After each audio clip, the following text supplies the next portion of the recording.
151. Di Renjie, a mentor to many talents. Empress Wu Zetian was known for her ruthless suppression of those who opposed her rule, but she also placed great emphasis on appointing capable individuals. She often dispatched scouts across the empire to identify talented individuals. Once she recognized someone's ability, she would promote them without regard for their family background or rank, even breaking conventions to appoint them to high positions. As a result, many talented ministers emerged under her rule, the most famous of whom was Chancellor Di Renjie. When Di Renjie served as the magistrate of Yuzhou, he was known for his fairness and strict enforcement of the law, earning widespread praise from the local people. Upon hearing of his capabilities, Wu Zetian summoned him to the capital and appointed him as chancellor. One day, the empress called Di Renjie to an audience and said, "I have heard of your good reputation in Yuzhou, but there are also people who have spoken ill of you before me. Do you want to know who they are?" Di Renjie replied, "If people criticize me and their words are true, I should correct myself. If your majesty finds that their accusations are false, then I am fortunate. As for who has spoken ill of me behind my back, I have no desire to know." Wu Zetian was impressed by his broad-mindedness and esteemed him even more. Unjust imprisonment and clever appeal. During the time when Lai Junchen held power, he falsely accused Di Renjie of treason and had him thrown into prison. Lai Junchen attempted to coerce a confession, saying, "As long as you confess, you will be spared the death penalty." Di Renjie remained calm and said, "Since the empress has established the Zhou dynasty, everything is being reset. As an old minister of the Tang dynasty, it is only natural for me to be executed. I will confess if that is what you wish." Another official secretly advised him, "If you implicate others, your punishment may be reduced." This enraged Di Renjie, who shouted, "There is heaven above and earth below. How could I, Di Renjie, ever do such a thing?" Furious, he slammed his head against the prison pillar, causing blood to stream down his face. The official, frightened, quickly tried to dissuade him. Lai Junchen, having forced a confession, no longer guarded him as strictly. Seizing the opportunity, Di Renjie secretly tore up his blanket, wrote a petition for appeal on a strip of cloth, and sewed it into his cotton coat. At that time, spring had arrived. Di Renjie told the prison guard, "The weather is warm now, and I no longer need this cotton coat. Please let my family take it home." The guard, unsuspecting, allowed his family to retrieve the coat. When his son discovered the hidden petition, he quickly sent it to Wu Zetian. Upon reading it, the empress realized his innocence and immediately ordered his release. She summoned him and asked, "Since you claim to be innocent, why did you confess?" Di Renjie replied, "If I had refused, I would have been tortured to death long ago." Wu Zetian spared his life but stripped him of his chancellor position, demoting him to a county magistrate in the provinces.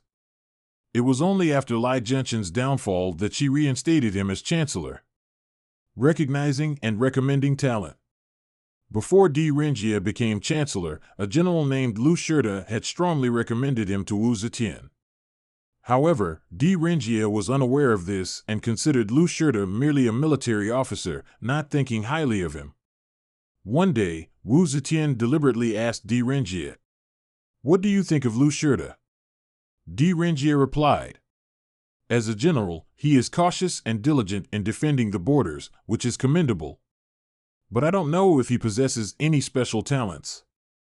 Wu Zetian then asked, "Do you think he is capable of recognizing talented individuals?" Di Renjie answered, "I have worked with him, but I have never heard of him recommending anyone." Wu Zetian smiled and said, "The reason I discovered you was because Lu Shirda recommended you." Di Renjie was deeply moved upon hearing this. He realized Lu Shirda's humility and virtue, acknowledging that he himself was not as magnanimous. From then on, Di Renjie also dedicated himself to identifying and recommending talented individuals to Wu Zetian. One day, Wu Zetian asked Di Renjie, "I want to appoint a capable official. Whom do you recommend?" Di Renjie replied, May I ask what kind of talent your majesty is seeking? Wu Zetian said. I am looking for someone qualified to be chancellor. Di Renjie had long known about an official in Jingzhou named Zhang Jianji, who, though older, was highly competent and fit for the role. He recommended Zhang Jianji to Wu Zetian.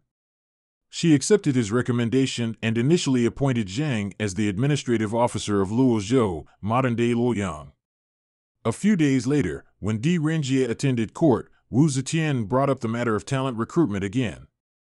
Di Renjie said, I had recommended Zhang Jianji, yet your majesty has not given him the position he deserves. Wu Zetian responded, I have already appointed him, haven't I? Di Renjie said, I recommended him as a candidate for chancellor, not as a mere administrative officer.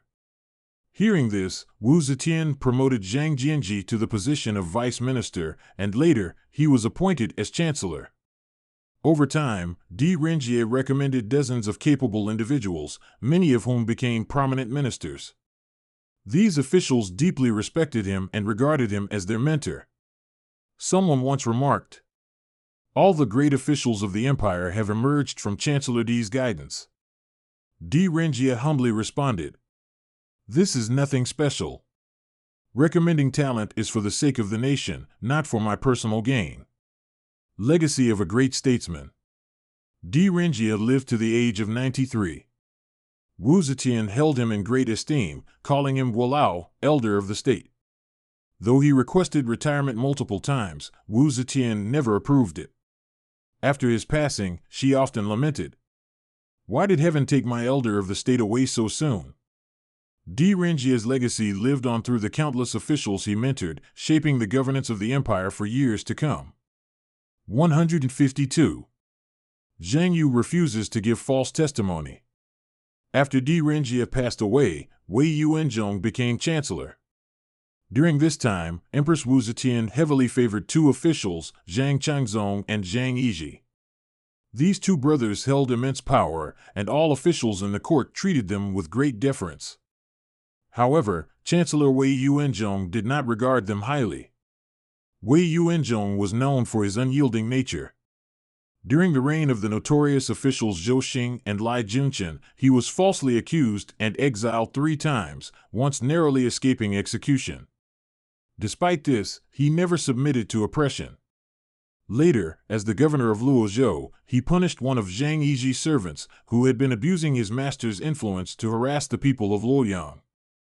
The local officials, afraid of Zhang Yizhi's power, did not dare to act. However, when Wei Yuanzhong learned of the incident, he arrested the servant and had him beaten to death. After Wei Yuanzhong became chancellor, Empress Wu Zetian wanted to appoint Zhang Yizhi's younger brother, Zhang Changqi, as a high-ranking official. Many ministers flattered the empress, praising Zhang Changqi's abilities. However, Wei Yuanzhong openly opposed the appointment, stating that Zhang Changqi was too young and inexperienced for such an important position. As a result, the appointment was set aside. Because of this, Zhang Changzong and Zhang Yizhi harbored deep resentment toward Wei Yuanzhong and schemed to remove him. They falsely accused him before the empress, claiming that he had secretly said, "The empress is aging, it would be wiser to align with the crown prince." Wu Zetian became furious upon hearing this and had Wei Yuanzhong imprisoned, preparing to interrogate him personally. She also summoned Zhang Changzong and Zhang Yizhi to provide testimony in person. The pressure to give false testimony. Fearing that he would not be able to argue convincingly against Wei Yuanzhong, Zhang Changzong secretly approached an official named Zhang Yu, who was a subordinate of Wei Yuanzhong. Zhang Changzong urged Zhang Yu to testify falsely, promising that if he cooperated, he would be promoted in the future. The next day, Wu Zetian held court and summoned the crown prince and high-ranking ministers to witness the confrontation. Wei Yuanzhong firmly denied the accusations, and he and Zhang Changzong argued back and forth without resolution. Zhang Changzong then said, "Zhang Yu personally heard Wei Yuanzhong say these words, he can testify." Wu Zetian immediately ordered Zhang Yu to enter the court. The officials who were with Zhang Yu understood what was happening. One of them, Song Jing, advised him, A person's reputation is their most valuable asset. No matter what, do not betray your conscience to support wicked men and harm an innocent person. Even if you offend the court and are exiled, you will still be respected. The historian Liu Zhiji also warned him. Do not stain your legacy and disgrace your descendants. Zhang Yu knew that Wei Yuanzhong was innocent, but he feared the power of Zhang Changzong and Zhang Yizhi. His mind wavered, and cold sweat dripped from his forehead. However, after hearing the words of Song Jing and Liu Zhiji, he finally mustered the courage to stand firm. Zhang Yu stands his ground. When Zhang Yu arrived at court, Wu Zetian asked him, "Did you hear Wei Yuanzhong slandering the imperial court?" Before Zhang Yu could respond, Wei Yuanzhong shouted, "Zhang Yu, are you going to conspire with Zhang Changzong to frame me?" Zhang Yu turned and scoffed. "Minister Wei, you have been chancellor in vain if you speak such irrational words." Seeing this, Zhang Changzong hurriedly urged him, "Don't mind him. Just testify." Zhang Yu then turned to Wu Zetian and said, "Your Majesty, please observe, even in your presence, Zhang Changzong is still trying to coerce me. Imagine how he behaves outside the palace. I must speak the truth, I never heard Wei Yuanzhong speak against your Majesty. Zhang Changzong merely forced me to give false testimony." Upon hearing this, Zhang Changzong became enraged and shouted, "Zhang Yu is in league with Wei Yuanzhong." The aftermath. Wu Zetian was a shrewd ruler. After listening to Zhang Yu, she realized that Wei Yuanzhong had been falsely accused. However, she did not want to publicly humiliate Zhang Changzong and Zhang Yizhi. Instead, she turned to Zhang Yu and scolded him. "You are a fickle and untrustworthy man." Then she ordered her guards to arrest Zhang Yu. Later, Wu Zetian arranged for further interrogation.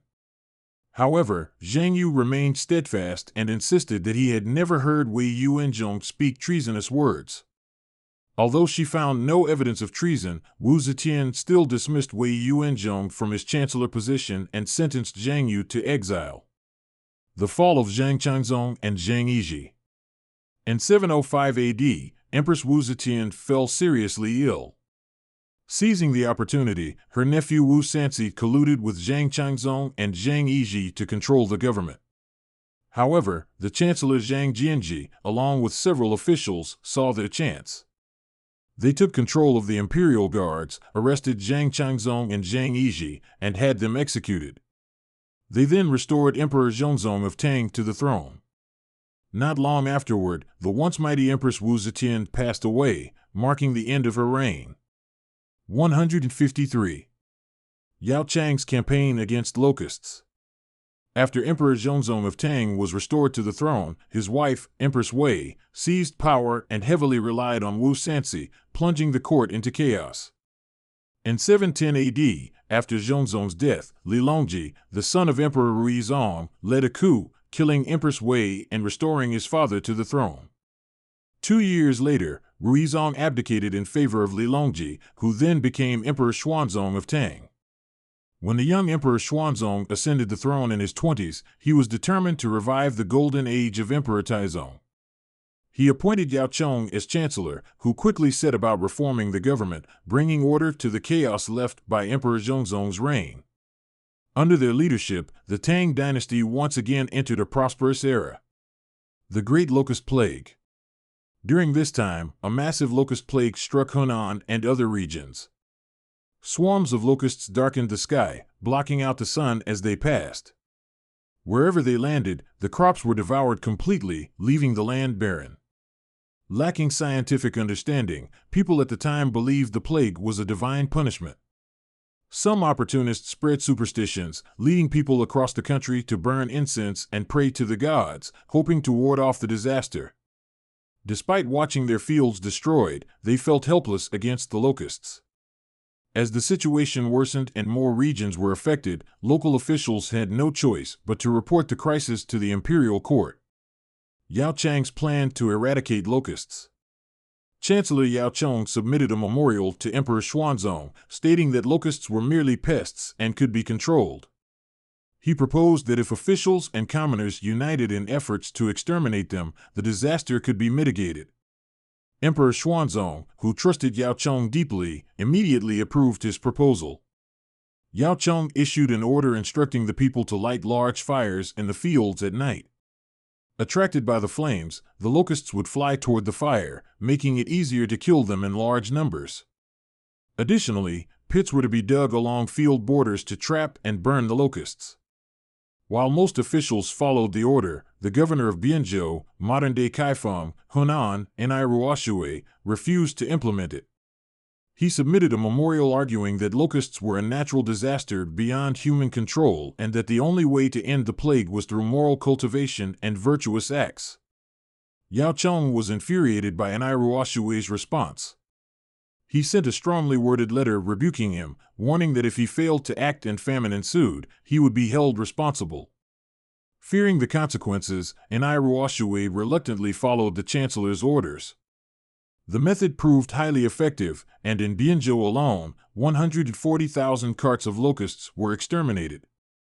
The disaster was significantly reduced. Opposition at court. Despite the success, opposition remained within the imperial court. Many officials doubted the effectiveness of Yao Cheng's plan, arguing that such a method had never been used before and might cause unforeseen problems. Hearing widespread objections, Emperor Xuanzong began to waver. He summoned Yao Cheng again for consultation. Yao Cheng, composed and confident, replied, "As long as something is reasonable, it should not be bound by outdated customs." Historically, major locust plagues have led to severe famines precisely because people failed to act decisively. Currently, grain reserves in Hunan and Hebei are insufficient. If this year's harvest is lost due to the locust plague, the people will have no food, leading to mass starvation and societal unrest. That would pose a serious threat to the stability of the empire. Hearing that the plague could endanger national security, Emperor Xuanzong grew concerned and asked, "What do you suggest we do?" Yao Cheng replied, "Many officials oppose my plan, and even your majesty has concerns. I suggest that your majesty stay out of this matter and allow me to handle it. If anything goes wrong, I am willing to resign and take full responsibility." Hearing this, Emperor Xuanzong finally relented and approved Yao Cheng's plan. As Yao Cheng was leaving the palace, a eunuch discreetly pulled at his sleeve and whispered, "Killing too many creatures disrupts natural harmony. Please reconsider, Chancellor." Yao Cheng sternly replied, "The decision is made, there's no need to argue further. If we do not exterminate the locusts, the land will become barren, and the people of Hunan will starve to death. Is that not an even greater disruption to harmony?" Because Yao Cheng prioritized the well-being of the nation over opposition, the locust plague was ultimately eradicated, preventing a catastrophic famine. A highly capable chancellor, Yao Cheng was widely respected for his efficiency. On one occasion, he took 10 days off due to a family bereavement. During his absence, government affairs piled up, leaving his fellow chancellor, Liu Huaizhen, overwhelmed. Upon returning to court, Yao Cheng swiftly processed the backlog of documents in no time, impressing all the officials. Pleased with his own efficiency, he asked a fellow minister, "Which historical figures do you think I compare to? Could I be as great as Guanzhong or Yanning?"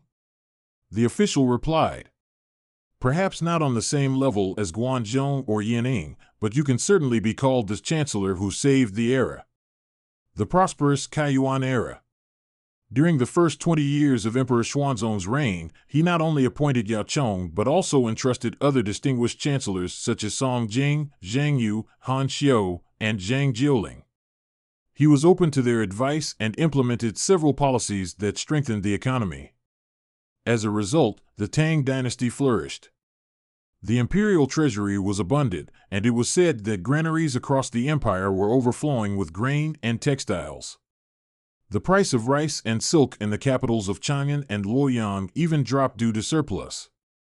This period of prosperity became known as the Kaiyuan era of governance, named after the early reign title of Emperor Xuanzong, marking one of the most prosperous times in Chinese history.